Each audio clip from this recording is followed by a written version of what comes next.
Part 4. Betrayal in the Ranks. The sun was high in the sky by the time Leo and Cade reached the edge of the rocky outcrop. The desert stretched endlessly before them, but Cade seemed to know exactly where he was going. Leo's legs were screaming in protest, her lungs burned with every breath, and her mind raced with questions she couldn't piece into a cohesive whole. They had narrowly escaped Magnar, but she had no illusions that the danger was behind them. Cade hadn't spoken much since their escape. He kept his eyes on the horizon, his jaw tight, his golden eyes flicking back and forth as if scanning for threats. The silence between them was suffocating, but Leo wasn't sure if she even wanted answers anymore. The truth, whatever it was, had already turned her world upside down. Finally, she couldn't take it anymore. "Where are we going now?" she asked, her voice hoarse. "There's a resistance group not far from here," Cade said without looking at her. "Humans. They've been fighting the giants for years. They'll give us shelter." "A resistance group?" she repeated, incredulous. "You mean there are other people who know about all this? Giants, reptilians, fallen angels, and they've just been, what, keeping it a secret from the rest of the world?" Cade glanced at her, his expression unreadable. "The rest of the world doesn't want to know." Leo opened her mouth to argue, but before she could respond, a faint sound reached her ears. It was distant at first, a low, rhythmic thudding, like a heartbeat in the earth. She froze, her blood turning to ice. "Do you hear that?" she whispered. Cade's face darkened. "Stay close," he said, his voice tense. The sound grew louder, and Lio's stomach twisted with dread. It was the unmistakable sound of footsteps, heavy, deliberate, and getting closer. She turned toward the source, her heart pounding in her chest.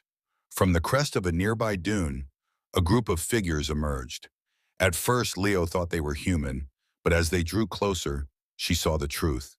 Their movements were too fluid, their eyes too sharp. Reptilians. "There are too many," Cade muttered, drawing his blade. The symbols etched into the weapon glowed faintly, pulsing with an eerie light. "Stay behind me!" Lio backed up, her legs trembling. The reptilians spread out in a loose formation, their glowing amber eyes fixed on Cade. One of them stepped forward, a tall, slender figure with sharp features and a cruel smile. She was beautiful in a cold, predatory way, her dark hair falling in waves over her shoulders. Leo recognized her immediately from Cade's description. "Sivara," Cade said, his voice low and filled with venom. "Cade," Sivara replied, her voice smooth and mocking. "You've been busy. I heard about your little skirmish with Magnar. Impressive, but reckless." Cade tightened his grip on his blade. "What do you want?" Sivara's smile widened. "Isn't it obvious? We want her." She nodded toward Leo, her amber eyes gleaming with malice. "Hand her over, and I might let you live." "Not going to happen," Cade said, stepping in front of Leo. Sivara sighed, her expression one of mock disappointment. "Always so stubborn," she said. "But you can't protect her forever. She's marked, Cade. You know what that means."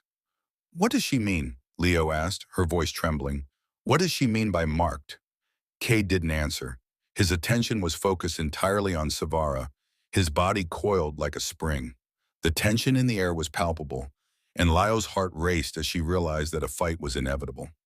Sivara raised a hand, and the reptilians behind her tensed, ready to strike. "Last chance, Cade," she said. "Walk away or die." Cade didn't hesitate. He lunged forward, his blade slicing through the air with deadly precision. The reptilians surged toward him, their movements swift and coordinated. Leo stumbled back, her breath catching in her throat as the fight erupted around her. Cade fought like a force of nature, his blade cutting through the reptilians with ease. They were fast, but he was faster, his every movement calculated and efficient. Leo watched in awe and horror as he dispatched one after another, his golden eyes blazing with determination. But there were too many. For every reptilian Cade struck down, two more seemed to take its place. Sivara hung back, watching the fight with a smirk on her face as if she knew the outcome was already decided. Leo's gaze darted around, searching for anything she could use to help. She spotted a sharp piece of broken rock nearby and grabbed it, her hands shaking. She wasn't a fighter, but she couldn't just stand there and do nothing. As Cade fought, one of the reptilians broke away from the group and lunged toward Lio. She screamed, raising the rock to defend herself, But before it could reach her, a gunshot rang out. The reptilian crumpled to the ground, and Leo turned to see a man approaching from the distance. He was tall and muscular, with a rough, weathered appearance and piercing blue eyes. He held a rifle in his hands, his movements quick and deliberate as he fired at the remaining reptilians. "Cade, the man shouted. "Get her out of here." "Dane," Cade said, relief flashing across his face. He turned to Leo, grabbing her arm. "Come on, we need to move." Leo hesitated, torn between following Cade and staying to help. "What about him?" she asked, glancing at Dane. "He'll be fine," Cade said, pulling her away. "He's done this before." Reluctantly, Leo allowed herself to be dragged away, her heart pounding as she looked back at the fight. Dane was a blur of motion, his rifle blazing as he covered their escape. Savara watched them go, her expression cold and calculating. "This isn't over," she called after them, her voice echoing across the desert. "You can't run forever." Leo and Cade disappeared over the crest of a dune, the sounds of the fight fading behind them. Lio's legs felt like jelly, her breath coming in ragged gasps. She wanted to collapse, to scream, to demand answers, but there was no time. As they ran, Cade glanced back at her, his expression grim. "That was Dane Cross," he said, "leader of the resistance. He's one of the few people we can trust."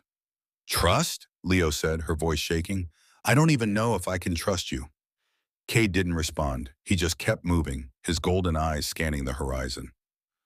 Back at the battlefield, Savara stands over the body of one of her fallen reptilians, her fingers tracing a strange symbol carved into its skin.